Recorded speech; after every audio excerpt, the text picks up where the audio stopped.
자, 오늘 이 시간에도 명쾌한 해설을 해주실 뉴스 전문가 세 분이 스튜디오에 나와 있습니다. 김성환 시사평론가, 장성철 공감과 논쟁 정책센터 소장, 그리고 손정혜 변호사 세 분입니다. 어서 오십시오. 안녕하세요. 안녕하십니까. 자, 오늘은 영상으로 보신 것처럼 5.18 광주 민주화 운동 41주년을 맞은 날입니다. 며칠 전부터 정치권의 추모 발길도 계속 이어지고 있고요. 오늘 오전에는 국립 5.18 민주묘지에서 기념식이 열리기도 했습니다. 그 모습 잠시 보시겠습니다. 대한민국의 국무총리로서 광주 시민과 5.18 영령 앞에 고개 숙여 사죄드립니다.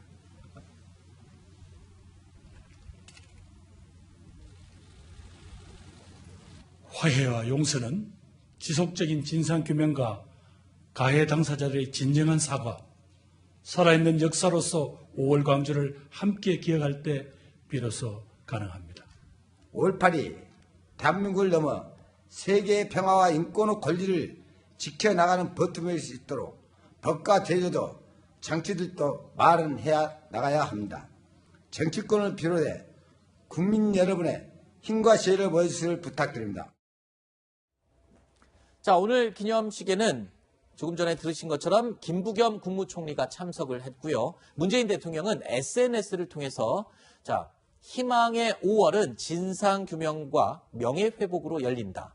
그리고 5월 광주 정신이 지금 진행되고 있는 이 미얀마의 사태, 미얀마의 희망이 되길 기원한다라는 메시지를 전했습니다. 자, 손정혜 변호사님, 지금 미얀마에서 벌어지고 있는 사태가 당연히 과거에 우리 광주 민주화 운동을 떠올릴 수밖에 없는 상황이기 때문에 이런 메시지를 또 전한 거겠죠. 오늘 SNS를 통해서 문 대통령도 우리는 오늘 미얀마에서 과거의 어제의 광주를 본다라고 올리면서 5월 광주와 힌츠페터의 기자정신이 미얀마의 희망이 되길 바란다라는 글을 올렸습니다. 뿐만 아니라 민주화, 인권, 평화의 5월은 어제의 광주에 머물지 않고 내일로 세계로 한 걸음 한 걸음 힘차게 나아갈 것이다. 이런 메시지를 전달하면서 희망의 5월은 그 진상규명과 명예회복으로 이제 가야 된다라는 취지를 이야기했는데 이미 지난해 5.18 진상규명위원회가 여러 가지 활동을 했습니다. 일단 안매장 사건에 대한 조사도 이루어졌었고 학살이 있었는지 인권유린이나 이런 것들을 조사를 했고요. 그 과정에서 올해 3월에는 계엄군이 또 일부 유족들을 만나서 화해와 치유, 용서를 비는 자리가 있었다라고 하는데 나아가선 힌츠펜터 국제 보도상을 이제 시상을 하겠다. 오늘 10월부터 이런 5.18에 대한 정신을 기리겠다라는 메시지를 전달을 했고요. 과거의 5월이 아니라 이제 세계로 또 미얀마 정신, 미얀마 사태에 대한 언급까지 하면서 이런 여러 가지 독재 항거하는 정신을 언급을 했습니다. 자, 5.18 민주화운동 41주년을 하루 앞둔 어제요. 이 고 김대중 전 대통령의 생전 영상 하나가 공개되기도 했습니다. 미국 망명 시절이었던 지난 1983년에 5.18 민주화 운동에 대한 생각을 밝혔던 그 영상입니다.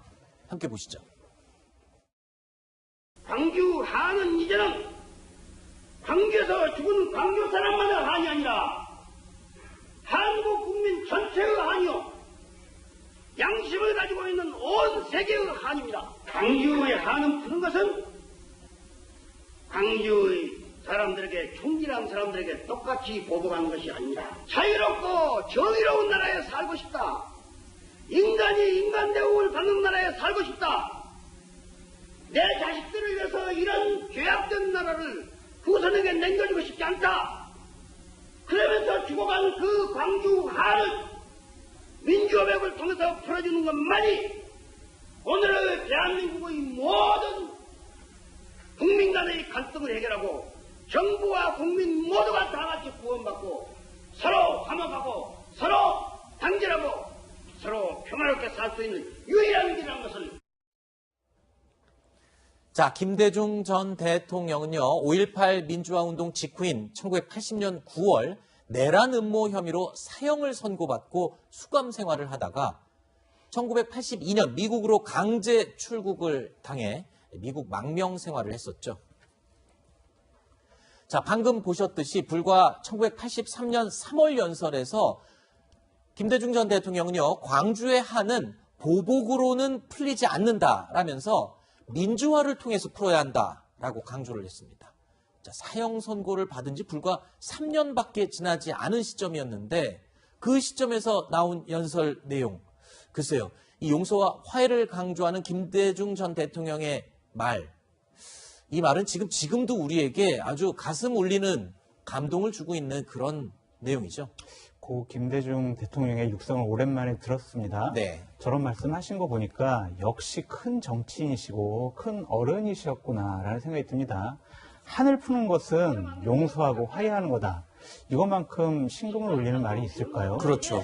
저 말씀은 2차로 미국에 망명하셨을 때 필라델피아의 한 대학교에서 강연하신 거거든요. 네. 저런 말씀, 저 말씀에 새겨진 여러 가지 뜻과 의미를 지금 대한민국 국민들이 다시 한번 되새겼으면 좋겠다라는 생각이 듭니다. 누군가가 나를 죽이려고 했는데 그 사람에 대해서 보복과 이 앙심이 아니라 그냥 용서와 화해, 민주화로 이걸 풀어야 된다. 이 내용은요, 지금 시대 정신으로 우리가 좀 본받아야 될 그런 이야기로 계속 이어져 내려오고 있죠.